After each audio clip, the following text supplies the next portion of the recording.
In the last video, what I spoke to you about is AI potentially killing animation. And it's a question I often got asked a lot, so I addressed it in that video.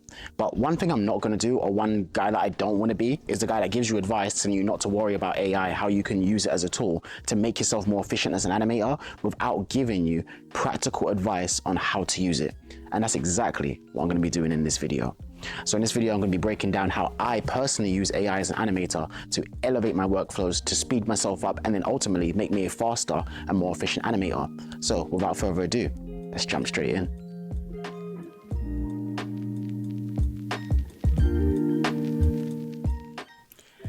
Hey everyone, in this demo, I'm going to be showing you how to use AI to improve your workflows and make yourself more efficient and therefore faster as an animator.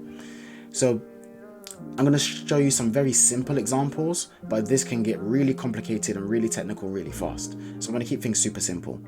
So we all know that out of the gate, Maya doesn't come best optimized for animation. And I'm going to give you an example. So you see here, I've got basically the manipulator tool and I've got it in translate. So I can just translate this like this. But let's say I wanted to, move it exactly straight upwards in the world. To do that right now, I'd have to basically kind of drag it like that and kind of guess. And I don't want to do that. Let's say I want to be 100% accurate. What I would typically have to do is I would have to go over to the manipulator tool, double click it, let the tool settings and menu come up, and then switch it to world. Now I can do that. But let's say I want to do it like this, but I only wanted to do that for that one bit of movement. I'd have to go back here, go back to object, and then move it however I want to move it. And then say I needed to go into world again. I'd have to keep doing that while I'm animating. And although it's not that long, when you have processes like this that are a little bit cumbersome, that you have to go through menus and switch things just to get the control, the type of control that you want, it adds up over time. And eventually when you're working on animation for hours and hours and hours, just not having to do that would save you minutes. So let me give you an example. I have a script here, or a hotkey rather, that I've made AI make for me that allows me to just constantly switch between them like this. And same thing for translation, rotation, and scale. All at the click of a button. And I've done that by using this tool here called the Razor Tartarus, which is an external keypad that allows me to map custom controls or functions rather, and key combinations to every single part of this, even the scroll wheel. And what I've done is I basically set the function to Alt+1. So if we go to my hotkey editor, Windows, settings and preferences, hotkey editor, you can see basically my scripts here. And the one I've got here is called Access Space Switch, which I've set to Alt+1, as you can see. And this is the command here. But I didn't make it. I had AI make that for me. And let me show you what that looks like. I'm going to make AI make me something very rudimentary, like, I don't know, creating a locator, for example. So let's go over here. I'm going to tell AI, so create a Python, can I type? Script that creates a locator at a scale of 150. Let's just do that.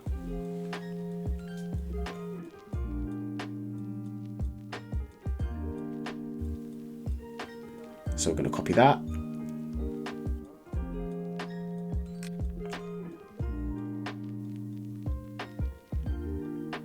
So I've got a feeling it's not going to work because it was wondering what a locator is. I need to be very specific with it. So if I paste this and I do that, I press play, I had a feeling because it doesn't know what a locator is. So I need to specify and be very clear with it. So that's the thing with AI. It works, but you need to be intentional with it. So create a locator. So that is create a Python script to create a locator at a scale of 150 for Maya, in brackets, all versions, just to be safe. Here we go.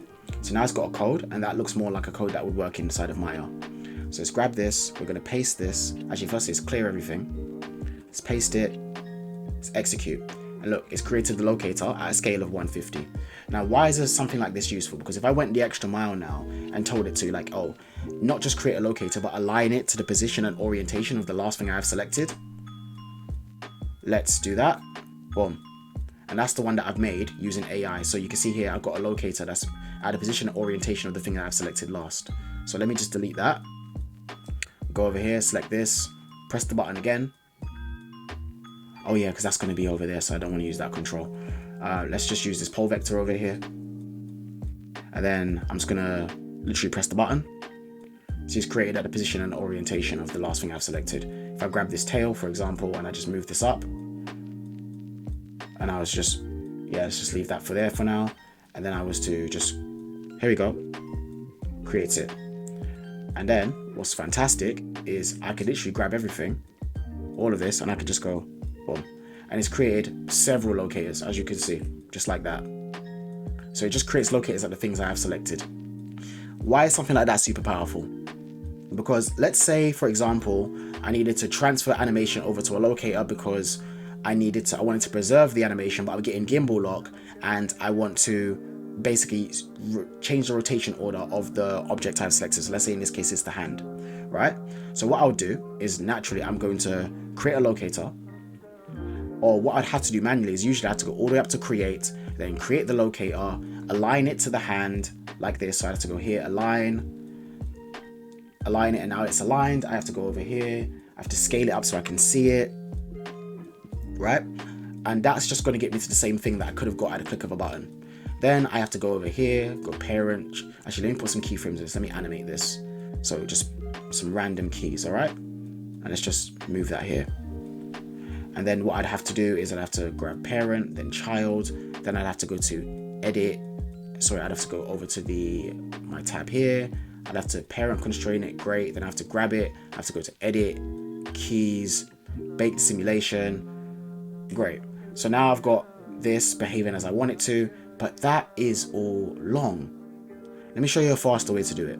So let me delete that. Let me just create the locator there like that.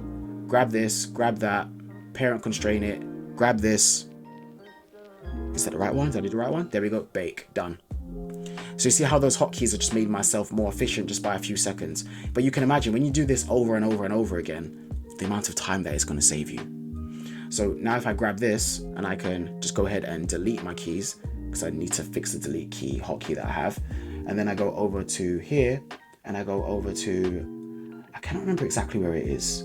Is that a locator I got selected? No, I want the controller. And I want to, there it is, rotation order. I can change the rotation order. Then what I can do, I can grab this as the new parent, grab this as the child. I can then constrain them. And then I can just simply grab this and I can just go here, bake. And now when I open the graph editor, which I've also got set to a toggle, oops, I got that over here. So I can toggle that on and off, which is another cool feature. If these had the same rotation order, we'd expect the graph to basically be the same, right? But then look, you see it's different here than it is here, although they both have the same animation. So they have the same animation, different rotation orders, and that's just going to allow us to basically fix potential gimbal lock and things like that super easy, super effectively. And that's just an example how you can use AI to make yourself more efficient as an animator. And let me give you just a quick example as if you want to go super far with it. So let me open up my personal tool, which is called the Constraints Manager. So, you know, like you've got all these constraints here, but it doesn't have all the functionality that I would want for animation. So I've had AI, ChatGPT specifically, create me a tool that is going to allow me to basically parent constrain objects, because parent objects and parent constraining them are two separate things. Then I can position constrain them, orient constrain them. I can break the connections if I want to, because usually what I'd have to do is, let's say I created a locator like this, right? And then I go here, and then I was to parent them together. To break the connections, I have to go here like this, right click, break connections, right? Or I could just go break connections like that. You see the connections have been broken just like that. So these are the little things that they add up over time that is going to eventually save you time and make you more efficient as an animator. So I can use AI to make myself hotkeys. I can use AI to make myself custom tools, which you can see here. Here says tools of the Advanced Animation Academy. I don't know how to do Python scripting. I don't know how to make UI. I don't know how to make these be different colors, but I can make the AI do it for me. Now, does this remove the need for a technical animator? No, because one, the AI isn't advanced enough to be able to create these things seamlessly. So for example, you saw when I told it to create me a locator, that at first it didn't even know what a locator was. You got to be very specific with AI for it to get the functionality that you're looking for. But if you spend enough time with it, you do enough back and forths with it, you're going to get the outcome that you want, and it's essentially going to work. And what you're basically going to end up doing is that whenever you have a script and you spit something out, usually you get an error code. And then what you do, you'd give it the error code and say that, hey, this doesn't work. I want it to do X, Y, Z, or I want it to perform in X, Y, Z ways.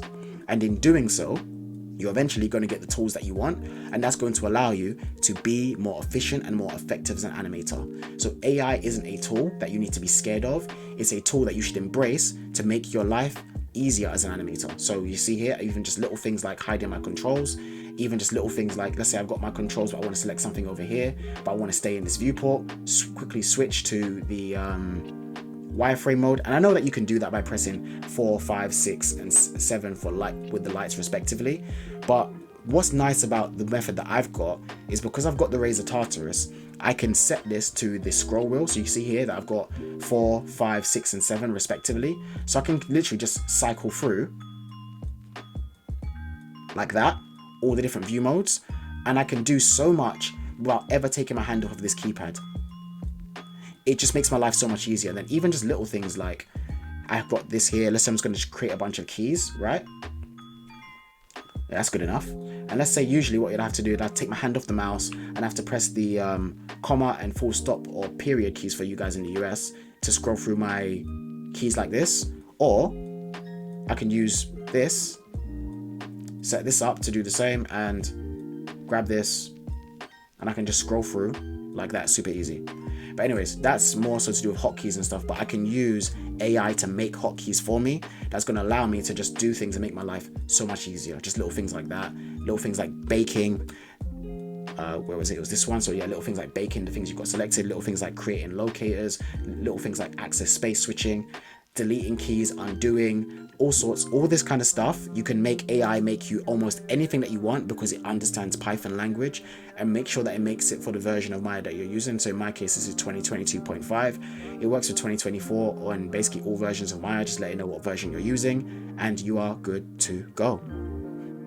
And that's going to wrap up today's video, everyone. So now that I've gone through the process and shown you how I personally use AI to create tools for myself, create hotkeys, scripts, so that I can boost my productivity and make myself more efficient and more effective as an animator, hopefully that puts your mind a little bit at ease as to the things that you can potentially do even for yourself using AI.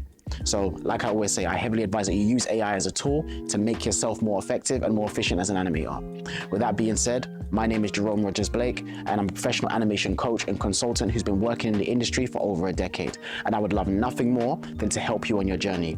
You can find all my socials on screen right now and somewhere around this video, and I look forward to seeing you in the next one. So until then, take care.